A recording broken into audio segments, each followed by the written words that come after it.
Ladies and gentlemen, welcome to a new video, and today marks the day that we're going to start a new series because we're going to take a look at all the Eurovision 2020 songs that were supposed to compete, and we're going to take an in-depth look on them because I felt like that was kind of missing within the Eurovision YouTube community. Really a good in-depth look into the songs. I think a lot of the times the reviews are like, oh, subjective because this is bad. Oh, I don't think this is good. No, we're gonna take a good objective look at all the songs and give you the ins and outs about a song. And the randomizer made sure that Ukraine is the first song that we're gonna talk about. And what a song to start off with. It is Go A with Solovey. So without further ado, let's jump into this video.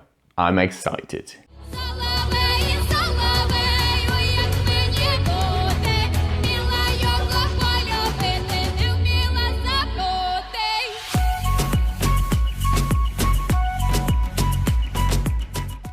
The first thing you notice about this song is that it is really interesting. It is something that you don't normally hear.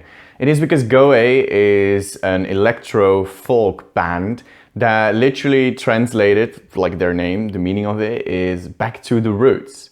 So they want to go back to like the Ukrainian roots of like the folky music, but mixed in some modern elements that EDM typically has to make a really interesting, contrasting, yet coherent piece. And that's exactly what Solovey is. It is that nice white voice type of music, you know, that's the singing style. And they mix it with some really nice low-key EDM. The drop is very minimalistic, but very, very, very good. Solovey translated to English is nightingale. So that's why there's a lot of bird sounds in there. And it is really, really well produced. For the people that don't know what white voice is a singing style in like Ukraine, Belarus, Poland, those kind of countries, where they free up the air inside of their vocal cords, and they free up some air, and that makes a clear and purified sound, and that's what why it's called white voice. It's a singing style that maybe not everybody will gravitate towards, or maybe not everybody will like immediately, but it's really, really unique, and I think it's really interesting that they tried to go for this, and the Ukraine actually voted for this song. Something else that is very notable about this song is that it has some lovely, lovely lyrics. Keep in mind that I do not speak Ukrainian, nor do I understand a word in Ukrainian really, so I've pulled up a nice translation from the interwebs. So it may not be the most accurate ever, but it is still lovely what I've written down here, and I would like to read some to you guys. So, here we go. If I hadn't known this, I wouldn't have gone with you. Wouldn't have gone down to the valley. Wouldn't have broken the golden rose. I love you. For as long as mother doesn't know, and once mother finds out, we will part. Nightingale, nightingale, do not sing so early, for my heart is not merry yet again. Nightingale, nightingale, oi, what am I to do? I came to love him and cannot forget him. I think it is really lovely what they did here. It's really nice and cryptic, and you know, as a young fella, I was always really into poetry. I really enjoyed it, and seeing a piece like this, and keep in mind it is translated, but I can imagine it also being really good in Ukrainian. I think it may even be the highlight of this song, that it is, these lyrics are phenomenal and exactly what you need to see in a piece of art, in a piece of musical art. And that is what this is, right? Yes. In this segment, we are going to talk about details. I can really fall in love with details, and I'm going to take a look at every song and just scout out some nice details that are spread across the song. And for Solovey, there are a lot of details, and I try to filter out some major ones for you guys.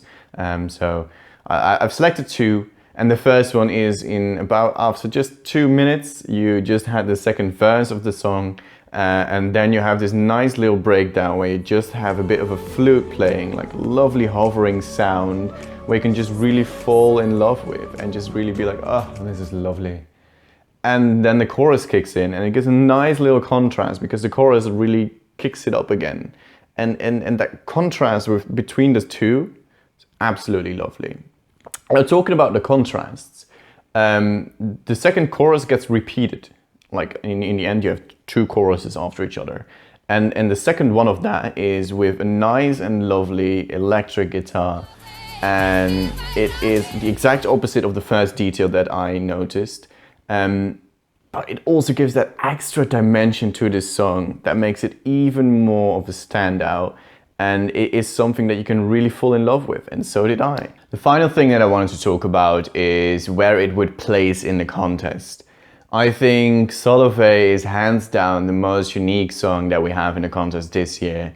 It is legit what I watch Eurovision for. It is a cultural thing that not everybody gets exposed to, and I think everybody should be. And that's what Solovey gives us this year. I think it would be destined to qualify to the final, and I feel like it could even get a nice top 10 placement if getting a good running order and if getting the staging correctly. And that's kind of the thing, right, that could maybe be improved a little bit. If you looked at the national final, the staging was a bit left to be desired maybe. It was already quite gloomy, quite dark, and you know, the song is about like losing someone, I guess.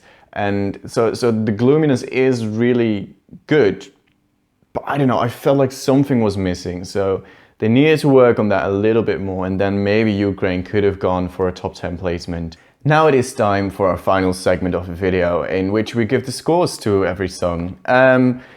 I have 4 categories that all can give 5 points. The first is the lyrics. I think lyrics are really important. The second is the overall feeling of the song, the production quality and how it sounds.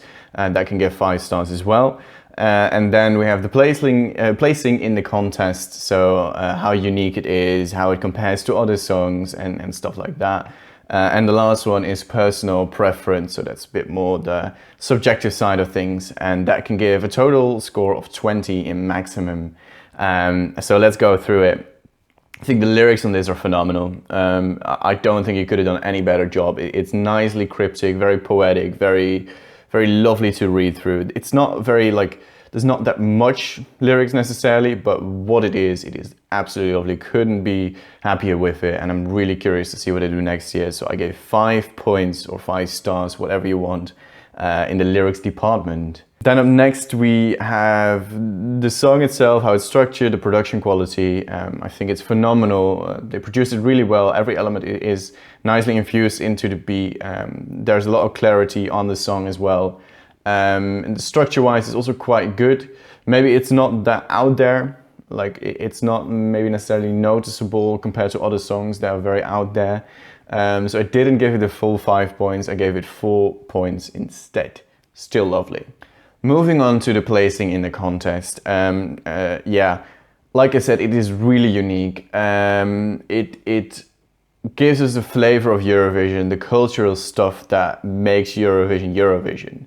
You don't get to hear this every single day, and I think it is absolutely lovely that they bring something like this, and I couldn't be happier that they're returning next year. I will say though that you need to like white voice. The singing technique can really put people off, and that is probably the reason why I didn't give it the full 5 points. I gave it 4 as well for the placement in a contest. And then onto the personal preference. Like I said, I really enjoy this song. I can listen to this every single time it comes on. My biggest thing with it is that I would not necessarily look it up all the time. I don't mind it when it's on, if it's in my playlist and I listen to it. I really, really enjoy it. Like I really vibe to it well. But I wouldn't necessarily be like, oh, I want to hear this music right now. So I didn't give that 5 stars either, I gave it 4 instead. And that means that the total score for Ukraine is a lovely, drum rolls, 17 points.